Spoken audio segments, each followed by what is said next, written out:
সকালের নাস্তাতে কোনো ঝামেলা ছাড়াই এরকম চটজলদি ধোকলা বানিয়ে ফেলুন। এটা যেমন নরম এবং স্পঞ্জি, তেমন খেতেও অনেক সুস্বাদু। তাহলে চলুন শুরু করি আজকের ধোকলা রেসিপি।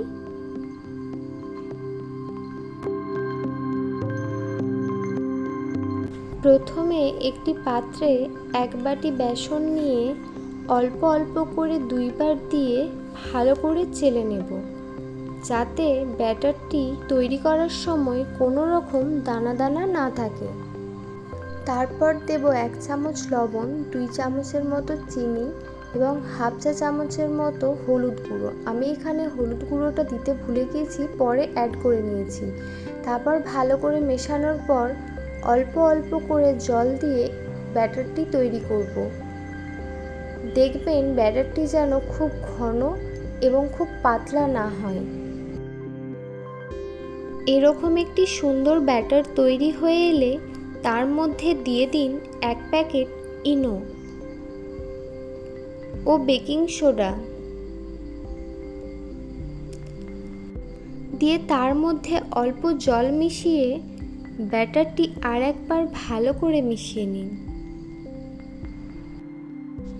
ব্যাটারটি সুন্দরভাবে রেডি হয়ে গেলে একটি কেক তৈরি করার পাত্রে তেল ব্রাশ করে নিয়ে তার মধ্যে ব্যাটারটি ঢেলে দেব। আপনারা চাইলে অন্য কোনো পাত্রও ব্যবহার করতে পারেন। তারপর এদিকে মিডিয়াম আঁচে আধ ঘন্টার জন্য ব্যাটারটি ভালোভাবে ঢাকনা দিয়ে চেপে রেখে দেব। অন্যদিকে একটি কড়াইয়ে 2 চামচের মতো সাদা তেল দিয়ে তেলটি গরম হয়ে এলে 1 চামচ কালো সর্ষে ও কিছু কারি পাতা দিয়ে ভালোভাবে ভেজে নেব। সর্ষে ও কারি পাতাটা ভালোভাবে ভাজা হয়ে গেলে তার মধ্যে দিয়ে দেব কিছু কাঁচা লঙ্কা। তারপর সেগুলোকেও ভালোভাবে ভেজে নেব। এদিকে সর্ষে, কারি পাতা, কাঁচা লঙ্কা ভালোভাবে ভাজা হয়ে গেলে তার মধ্যে দিয়ে দেব 1 গ্লাসের মতো জল।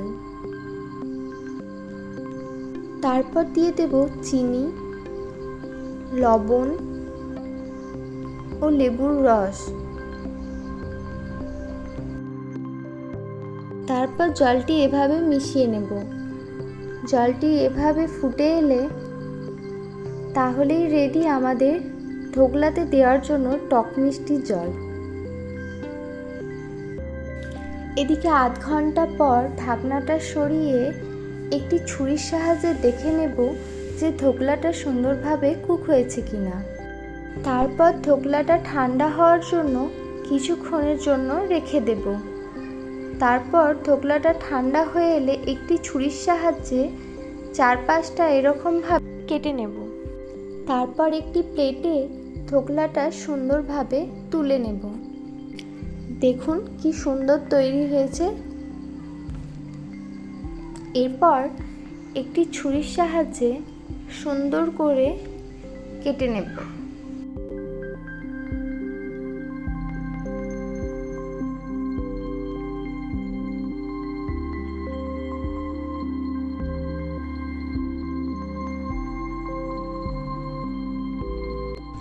তারপর একটি প্লেটে আগে থেকে তৈরি করে রাখা সেই টক মিষ্টি জলটা ধোকলার ওপরে দিয়ে দেব।